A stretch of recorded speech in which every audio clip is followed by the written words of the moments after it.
commencer avec Dr Lukwata, le point focal de l'Ouganda.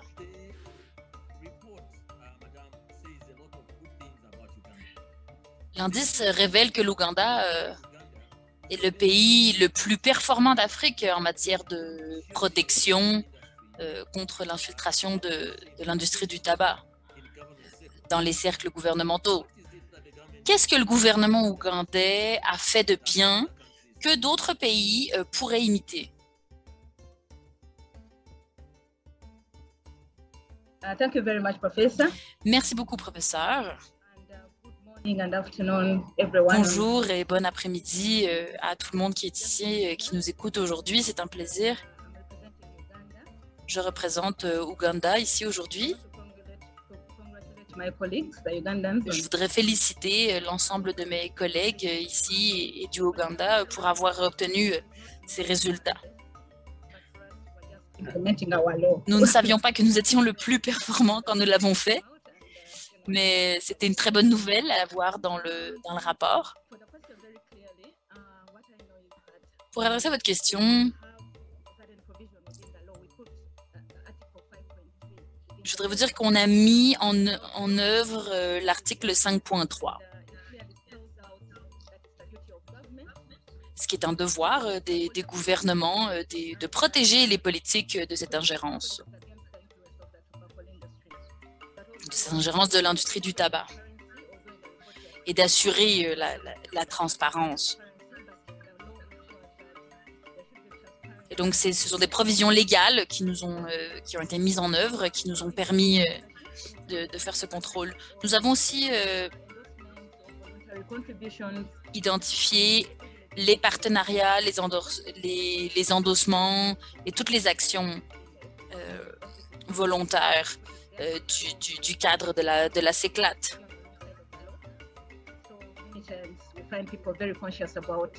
Donc, comme nous avons élaboré un cadre législatif local relatif à cet article, les gens ne veulent pas se retrouver en porte-à-faux vis-à-vis de la loi. Et c'est ainsi que nous avons pu nous assurer de la mise en place des suggestions du 5.3. Et nous avons aussi une société civile vibrante et très active. Et c'est cette société civile active qui est en charge, en quelque sorte, de cette surveillance de tout manquement à la loi et au cadre légal sur la question de l'ingérence de l'industrie. Donc, il y a beaucoup de gens qui regardent ce qui se passe et qui peuvent dire tel ministre a fait ceci ou tel fonctionnaire a fait cela. Et ça, c'est fondamental dans le but du respect des provisions qui ont été mises en place. Un autre élément que je pense qui est important à souligner, qui peut être bon,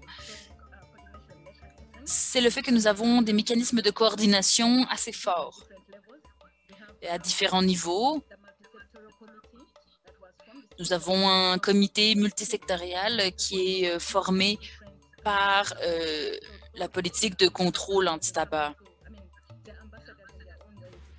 Donc, ce sont un peu des ambassadeurs dans l'ensemble des ministères et des agences de ces politiques et qui donc peuvent être mis au courant et faire le suivi des moindres initiatives d'ingérence.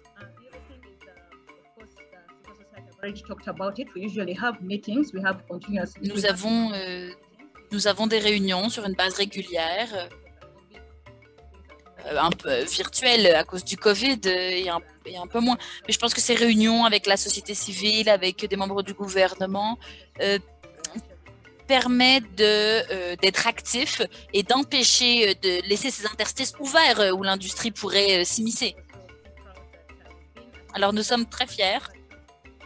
Nous sommes très fiers des résultats dans le rapport. Je pense que ce type de rapport nous encourage, nous permettent de mettre en lumière les enjeux, les rendre plus visibles.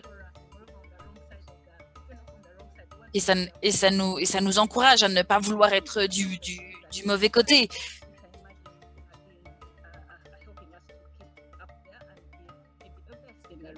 and we want to appreciate. Donc, nous sommes très fiers d'avoir pu être les meilleurs sur ces enjeux-là dans la région et nous continuerons à faire des efforts dans ce but. Alors, nous sommes très honorés et ravis, mais nous pensons que nous pouvons continuer à nous améliorer. Merci beaucoup, Dr Luwata. Je vous remercie à vous et à toute votre équipe d'Ouganda, spécialement pour cet espace que vous avez ouvert pour la société civile, pour qu'elle fasse partie de ce plan de lutte anti-tabac.